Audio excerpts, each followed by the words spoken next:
အားလုံးပဲမင်္ဂလာပါကျွန်တော်လီယွန်ပါဒီနေ့မှာတော့ Black Swan ရဲ့အပြင်းထန်ဆုံးနဲ့တိုက်ခိုက်ရေးအကောင်းဆုံး striker player တိုင်းရဲ့အချက်တော် Nova အကြောင်းကိုပြောပြပေးသွားမှာပဲဖြစ်ပါတယ် Nova အချိန်ယုံမြင့်တဲ့တိုက်ပွဲတွေမှာတွက်လက်စွာကစားနိုင်သူတွေအတွက်အကောင်းဆုံးပါသူ့ရဲ့ထူးခြားတဲ့အစိတ်စွမ်းရည်ကရန်သူတွေကိုဘယ်လိုဖိအားပေးပြီးနိုင်ယူရမလဲဆိုတာကိုဒီဗီဒီယိုမှာရှင်းပြပေးသွားမှာပဲဖြစ်ပါတယ် Active Ability Toxic Grenade ဒီ ability မှာ Nova ကအစိတ်ပုံတစ်လုံးကိုပစ်လိုက်တာပါဘုံမှာပြစ်မှတ်ကိုထိတာနဲ့ပေါက်ကွဲပြီးအစိတ်ငွေကို15စက္ကန့်ထုတ်လွှတ်ပါတယ်ဒီအစိတ်ငွေဟာ7မီတာအတွင်းတန်တမိတ်ကို 0.7 စက္ကန့်တိုင်းထိနေမှာပါ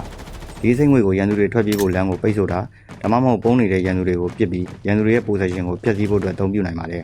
နောက်တစ်ချက်က Nova ဒီဖန်တီးလိုက်တဲ့အစိတ်ငွေကိုကိုယ်တိုင်ပြန်လည်ဆုပ်ယူနိုင်ပြီး 15% movement speed ကိုလည်းတိုးပေးနိုင်ပါတယ် Passive Ability Poison Master ဒီ spell မှာ Nova အဆုတ်တန်ကိုထုတ်ပြီးယူလိုက်ရင် 40% shield recovery ကို7စက္ကန့်ကြာရရှိမှာပါဒီအကြီးဆုံးကတော့ Nova ပြတ်တဲ့ကြီးဟာရန်သူကိုအစိတ်တင်စေတာပါဒီအစိတ်ဟာရန်သူရဲ့ shield recovery နှုန်းကိုရှော့ချပစ်ပါတယ်နောက်ထပ်အသာချက်ကရန်သူတည်သွားတဲ့အခါသူ့ခန္ဓာကိုယ်ကနေအစိတ်ငွေတွေထပ်မံထွက်ရှိလာတာပါဒါကြောင့်အသင်းလိုက်တိုက်ခိုက်ရာမှာရန်သူရဲ့အသင်းကိုဇက်တိုက်ဖိအားပေးနိုင်ပါတယ် Nova တိုက်ပွဲကိုအချိန်မြင့်တင်မှုနဲ့အပြင်းထန်တိုက်ခိုက်ဖို့အတွက်ဖန်တီးထားတဲ့ကာရက်တာတစ်ကောင်ပါ